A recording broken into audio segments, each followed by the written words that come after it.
हमारे साथ खास बातचीत करने के लिए राष्ट्रीय जनता दल के राष्ट्रीय प्रवक्ता करुणा सागर जी हैं, जो कि तमिलनाडु के पूर्व पुलिस महानिदेशक भी रह चुके हैं और फिलहाल के वक्त में जो है कि बहुत पार्टी में मुकम्मल तरीके से ये आम लोगों को जोड़ने की भी कोशिश कर रहे हैं और राष्ट्रीय मुद्दे पर पूरी तरीके से पार्टी को मजबूत करने में लगे हैं। हमारे साथ पटना में है, खास बातचीत करेंगे। करुणा सागर जी, सबसे पहला सवाल आपसे कि जिस तरीके के हालात आप देख रहे हैं, खास तौर पे आप जो देश की सरकार चल रही है, सबसे पहला रिएक्शन किस नज़रिए से इसको आपको? देखिए, इस समय जो केंद्र में सरकार है वो पिछले 9.5 साल से है और हर मुद्दे पर विफल रही है, हर वादे पे मुकर गई है। इस समय समाज का किसी भी वर्ग को लीजिए, चाहे वो मजदूर हो, चाहे वो किसान हो, महिलाएं हो, मध्यम वर्ग हो, हर वर्ग के लोग परेशान हैं। इन्होंने जो वादे किए कि नौकरियां देने की, हर एक साल 2 करोड़ नौकरियां देने की, वो कहीं उसका कुछ भी नहीं है सामने आया। 15 लाख रुपए हर के तो उसको तो ऐसे ही बता दिया गया कि ये चुनावी जुमला था, चुनावी रैलियों में ऐसी बातें की जाती हैं। जो सरकारी कर्मचारी हैं वो पुराने पेंशन को लेके हर जगह परेशान हैं और अपनी बातें रख रहे हैं। महिलाओं को देखिए तो आज हर चीज़ महंगा हो गया है और महिलाएं हमारी गृह मंत्री होती हैं और घर का फाइनेंस मंत्री भी होती हैं, तो घर का जो बजट है वो महिलाओं के हाथ में होता है। और आज महिलाएं ये महसूस कर रही हैं कि इनकम कम हो गया है और महंगाई ज़्यादा हो गई है, तो उनको हर चीज़ों में कटौती करनी पड़ रही है। तो समाज इस समय, देश का हर वर्ग इस सरकार से दुखी है। अभी सर देख रहा हूँ कि देश के प्रधानमंत्री जिस तरीके से पूरे दुनिया में तमाम देशों के दौरा करते हुए नजर आ रहे हैं, इससे आपको क्या लगता है कि भारत को इससे आयात निर्यात में फायदा होगा? क्या लगता है आपको? देखिए, प्रधानमंत्री हैं, विदेशों का दौरा करते हैं, इसमें कोई बात नहीं है, लेकिन आपने देखा होगा कि इसलिए पिछले कुछ समय में वो अमेरिका गए, फ्रांस गए, साउथ अफ्रीका गए, यूएई गए और सब जगह वहाँ पर इनके विरोध में नारे लगे। वहाँ के प्रेस ने प्रेस फ्रीडम का और जो जनतांत्रिक मूल्यों की बातें की। यहाँ तक कि जो बाइडेन अभी आए थे G20 में, जैसे ही वो वियतनाम पहुँचे, उन्होंने कहा कि उन्होंने भारत के प्रधानमंत्री से सिविल सोसाइटी के बारे में, माइनॉरिटी राइट्स के बारे में और प्रेस फ्रीडम के बारे में बात की है। तो भारत की छवि, चूंकि देखिए आपकी छवि वही होगी जो देश में हो रहा है, और चूंकि देश में इनकी जो राजनीति है वो विभाजन की राजनीति है, समाज के वर्गों को लड़ाने की राजनीति है। तो वही विदेशी मीडिया भी बात करता है, वही विदेशी लोग भी बात करते हैं। आप अगर ये बात करते हैं कि हमारा निर्यात अच्छा हुआ है, लेकिन ये आयात की बात बताना भूल जाते हैं कि आयात कई गुना बढ़ा है। तो इस समय न इनकी आंतरिक जो पॉलिसीज़ हैं वो सही हैं और न विदेश नीति से हमें कोई फ़ायदा हो रहा है। अभी देखिए, कनाडा G20 के तुरंत बाद कनाडा के साथ हमारा संबंध बहुत ख़राब हो गया है। तो ये सरकार हर मुद्दों पर, हर फ्रंट पर फेल होती हुई नज़र आ रही है। आप पार्टी के राष्ट्रीय प्रवक्ता हैं, महिला आरक्षण बिल को किस नज़रिए से आप देखते हैं?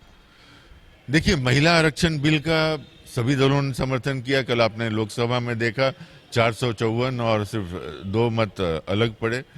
लेकिन इसमें 2 बातें हैं। एक बात यह है कि महिला आरक्षण लागू कब होगा इसकी कोई क्लैरिटी नहीं है। अगर सरकार इस मामले में गंभीर थी तो आरक्षण को 2024 में लागू कर देना चाहिए, लेकिन अब ये बातें कह रही हैं कि सेंसस होगा, परिसीमन होगा, उसके बाद सीटें निर्धारित होंगी, फिर आरक्षण आपको क्या लगता है कि चुनावी शगुफा है?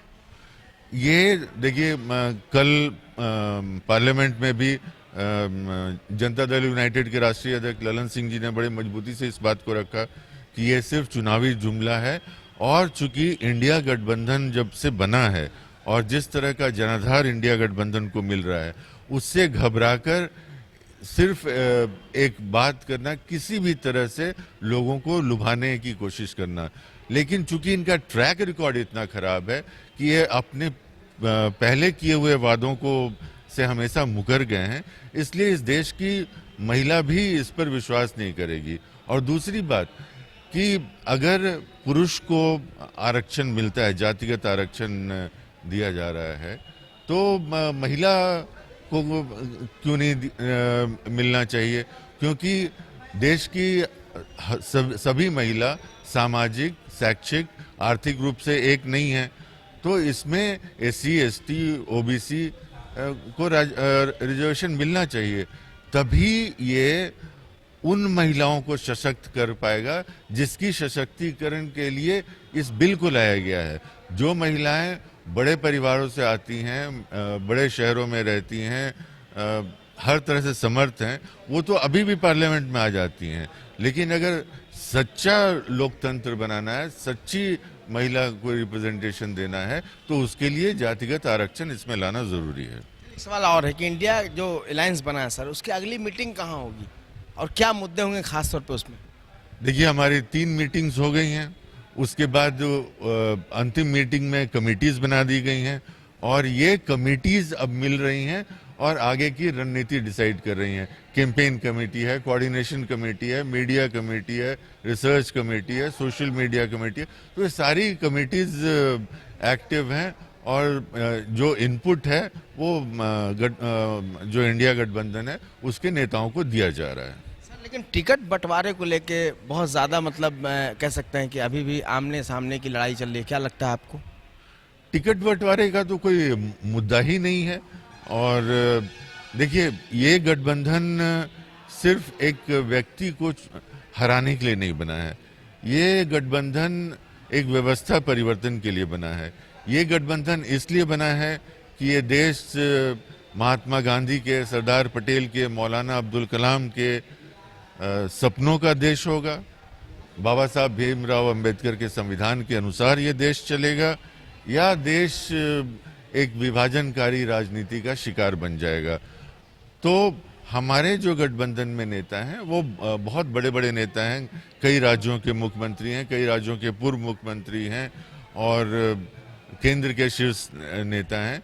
और सबका यही है कि ये घड़ी परीक्षा की घड़ी है और देश के सामने एक चुनौती है, और इस चुनौती में जनता ने ये जिम्मेवारी हमें सौंपी है कि हम एक साथ होकर वोटों का विभाजन रोकें, ताकि अगर पिछले में देखिए तो बीजेपी के पास 37% वोट था और विपक्ष के पास 63% वोट था। तो 37% की जो माइनॉरिटी की सरकार जो बनी, इस तरह की सरकार दोबारा न बने और जिसको मेजॉरिटी वोट मिले वो सरकार बने। एक सवाल और है कि संयोजक के लिए नाम क्लियर नहीं हो पा रहा है। एक तरफ नीतीश कुमार हैं, एक तरफ राहुल गांधी जी हैं, तो आपकी पार्टी का नजरिया क्या है? देखिए, इसमें सिर्फ माननीय मुख्यमंत्री जी या राहुल गांधी जी हैं ऐसी बात नहीं है। हमारे यहाँ बहुत चेहरे हैं और संयोजक की जो पिछली मीटिंग भी थी इसमें कोई चर्चा नहीं हुई है।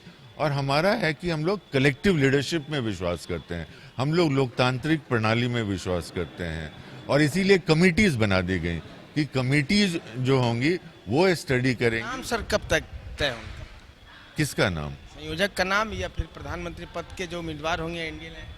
नहीं, अभी तो संयोजक के नाम की कोई चर्चा ही नहीं हुई है, इसलिए मेरा ये कहना कि आज विपक्ष लगातार सवाल उठा रहा है बीजेपी इस मामले में, जो कि नीतीश कुमार नाराज चल रहे हैं। एक तरफ लालू यादव राहुल गांधी का भी समर्थन कर रहे हैं, एक तरफ नीतीश कुमार का भी समर्थन कर रहे हैं। देखिए, बीजेपी हताश है, निराश है। और बिहार में अगर आप देखें, हम देश के स्तर पर वही स्थिति है, बिहार में ही देखिए तो इनके पास कोई मुद्दे नहीं हैं। और बीजेपी का जो आईटी सेल है, जो थिंक टैंक है, वो रोज एक एक मुद्दे निकालता है और उनके जो मीडिया जो मित्र हैं उनके द्वारा उन्हीं मुद्दों को प्रचालित किया जाता है जिसको बाकी लोग चलाते हैं। तो जहां कोई बात नहीं है वहां भी बातें की जाती हैं और आप देखते होंगे कि 2-4 दिन में मुद्दे बदल जाते हैं, क्योंकि जो मीडिया भी है उसकी भी मजबूरी है, उसको भी अपना टीआरपी की चिंता है, तो वो भी चाहता है कि रोज नए नए मुद्दे हों, तो ये रोज नए मुद्दे इनको देते रहते हैं। इसी पे एक सवाल है सर कि इंडिया अलायंस में जो पार्टियां हैं तकरीबन 11 से 12 एंकर्स को जो है कि खारिज कर दिया गया है कि इनसे बात नहीं करना है मीडिया वालों से।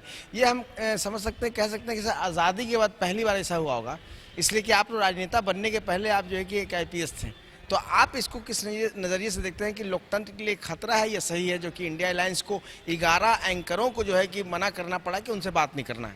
नहीं, 14 एंकरों को के साथ हम लोगों ने असहयोग किया है।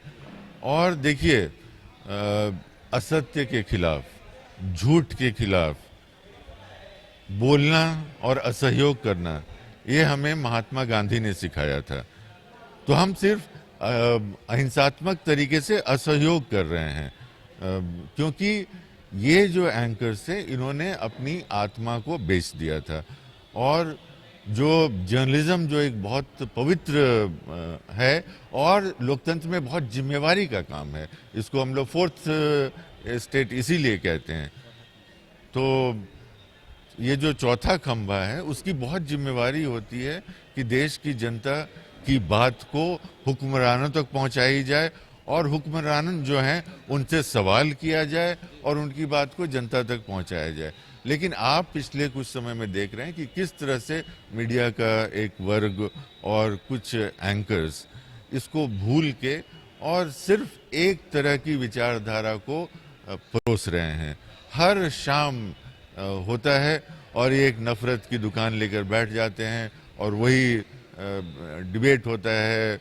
मतलब हालत ये हो गया है कि अब लोग घर में जब ये सीरियल वगैरह देख लेते हैं और उसके बाद टीवी बंद कर देते हैं, तो लोगों में एक तरह से विक्षुब्धता हो रही है। यही कारण है कि आप लोगों ने इस तरह से फैसला किया? इसलिए क्योंकि हमारे पास और कोई इसके चारा नहीं था कि हम इनके साथ असहयोग करें, और असहयोग करना तो लोकतांत्रिक एक प्रणाली है।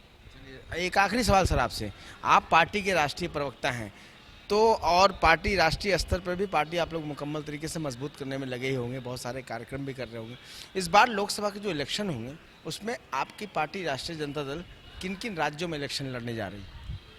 देखिए, इसके बारे में मुझे नहीं पता, ये शायद पार्टी के शीर्ष लोग बता पाएंगे। बिहार में तो हम हैं ही, और बिहार के अलावा और किस राज्य में क्या स्ट्रेटजी है इसके बारे में मुझे जानकारी नहीं है। बहुत बहुत शुक्रिया सर, आपने बाइस्कोप न्यूज़ चैनल से बात की, इसके लिए बहुत शुक्रिया। साफ तौर पे इनका कहना है कि जिस तरीके से महिला आरक्षण के मुद्दे के मामले हैं, इस पर भी इन्होंने बेबाकी से अपनी बात रखी। इनका कहना है कि आरक्षण में भी आरक्षण की ज़रूरत है। वहीं इनका ये भी कहना है कि भारतीय जनता पार्टी जो है कि और एनडीए के जो नेता हैं और उनके साथ जो पार्टियाँ हैं वो इंडिया अलायंस बनने से घबरा गई है। मीडिया के मुद्दे पर भी इन्होंने साफ तौर पे कहा कि कहीं ना कहीं जिस तरीके से मीडिया लोकतंत्र का चौथा खंभा है, उनकी जो अहमियत होती है फिलहाल के वक्त में वो नहीं दिख रही थी, इसलिए इंडिया अलायंस ने जो है कि कई एंकरों को खारिज कर दिया। तो आने वाले वक्त में तय हो पाएगा कि अब जो है कि राष्ट्रीय स्तर पर किस तरीके से राष्ट्रीय जनता दल अपनी अहमियत रख पाती है और क्या कुछ आगे 2024 के इलेक्शन में होंगे, ये तो चुनाव के बाद ही जनता तय करेगी। कैमरा पर्सन शशि कुमार के साथ आफ्ताब आलम, न्यूज़ बाइस्कोप, पटना।